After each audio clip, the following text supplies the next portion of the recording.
प्यारे बच्चों, 8 तारीख के यानी 8/6/2026 मंडे के दिन के जो ज्योग्राफी की पढ़ाई हुई थी उसके बाद भूगोल के बीच की चीज़ लिखा हुआ है। भारत का भौतिक विभाजन प्रमुख रूप से 6 भागों में होता है।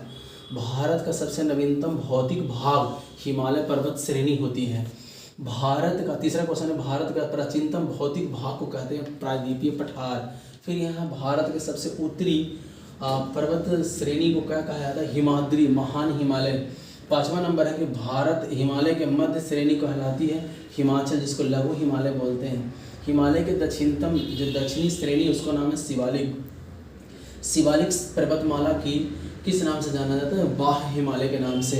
हिमालय पर्वत किस प्रकार के पर्वत है? नवीन वलित पर्वत। हिमालय की सबसे ऊंची चोटी कौन सी है? भारत में स्थित है कंचनजंगा। कश्मीर घाटी किस हिमालय श्रेणी के बीच स्थित है? महान हिमालय और पीर पंजाल। 11वां नंबर क्वेश्चन है कि उत्तरी विशाल मैदान का निर्माण हुआ है नदियों द्वारा जलोढ़ मिट्टी से। उत्तरी मैदान मुख्यतः निम्न किन नदियों द्वारा होता है? सिंधु, गंगा, ब्रह्मपुत्र। भंवर कहाँ पाया जाता है? शिवालिक क्षेत्र के दक्षिण भाग में। तराई क्षेत्र में प्रमुख विशेषता दलदली और आर्द्र भूमि। यहाँ देखिए, बांगड़ कहते हैं पुरानी जलोढ़ मिट्टी को, खादड़ नई जलोढ़ मिट्टी को। भारत के सबसे बड़ा भौगोलिक विभाग का नाम है प्रायद्वीपीय। दक्कन का पठार का आकार है त्रिभुजाकार। ये पेपर में आया है मेरे प्यारे बच्चों। प्रायद्वीपीय पठार का सबसे पुराना भाग का नाम बुंदेलखंड बघेलखंड क्षेत्र है। मालवा पठार किस पठार के भाग है? तो प्रायद्वीपीय पठार का भाग है। आशा करते हैं आपको समझ में आ रहा होगा। भूगोल को समझो, धरती को जानो और ज्ञान के हर दिशा में सफलता पाओ। इसी के साथ इसका और भी एक टॉपिक है, ये देख लीजिए। यहाँ पे ये क्वेश्चन है मेरे प्यारे बच्चों जो आपको दिख रहा होगा, ठीक है। लिखा हुआ है, छोटा नागपुर पठार किस खनिज के लिए प्रसिद्ध है? तो खनिज संपदा के लिए। 22 नंबर है, अरावली पर्वतमाला किस पर्वत श्रेणी का है? तो अविष्ट पर्वत श्रेणी का है। विंध्याचल पर्वत मालाओं के बीच नर्मदा बहती है। सतपुड़ा और अजंता पर्वतमालाओं के बीच ताप्ती नदी बहती है। भारत 25 नंबर, भारत का मरुस्थलीय दूसरा नाम थार मरुस्थल। आप स्टडी विद पंकज को देख रहे हैं, आप इसको लाइक सब्सक्राइब कीजिए और आगे बढ़िए, अपनी नॉलेज लीजिए। थार मरुस्थल किस राज्य में है? राजस्थान में।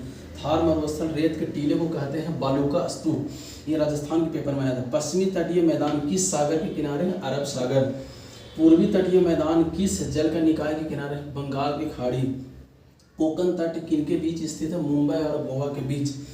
कनक लिखना है, देखिए कर्नाटक तट किसके बीच है? तो गोवा और मंगलूर के बीच। मालाबार तट कहाँ स्थित? केरल तट के पास। कोरोमंडल किस तट के मैदान का भाग है? पूर्वी तट का। उत्तरी सरकार कहाँ है? आंध्र प्रदेश और उड़ीसा के बीच है। फिर उसके बाद यह भारत का सबसे बड़ा प्रायद्वीपीय लिखा बड़ा द्वीप समूह अंडमान निकोबार आइलैंड। लक्षद्वीप समूह किस सागर में स्थित है? अरब सागर में स्थित है। अंडमान निकोबार आइलैंड किस समूह में? तो बंगाल खाड़ी में स्थित है। लक्षद्वीप किस प्रकार के द्वीपों से बना है? प्रबल यानी कोरल लीफ द्वीप। बहुत इंपॉर्टेंट क्वेश्चन है मेरे प्यारे बच्चों, 38 नंबर इसको लिखिएगा। भारत का दक्षिणतम बिंदु मुख्य भाग कौन सा है? कन्याकुमारी। यहाँ पे भारत का दक्षिणतम बिंदु संपूर्ण भारत का इंदिरा पॉइंट। ये चीज़ें आप दिख रहा होगा, यहाँ पे आपको समझ में आ रहा होगा, ठीक है ना। कि भूगोल हमें धरती की समझ सिखाती और समझ ही सफलता की पहली सीढ़ी होती है। आशा करते हैं आपको समझ में आ रहा होगा मेरे प्यारे बच्चों। स्टडी विद पंकज में फिर से दोबारा आप सबकी स्वागत है। थैंक यू, आपका दिन शुभ।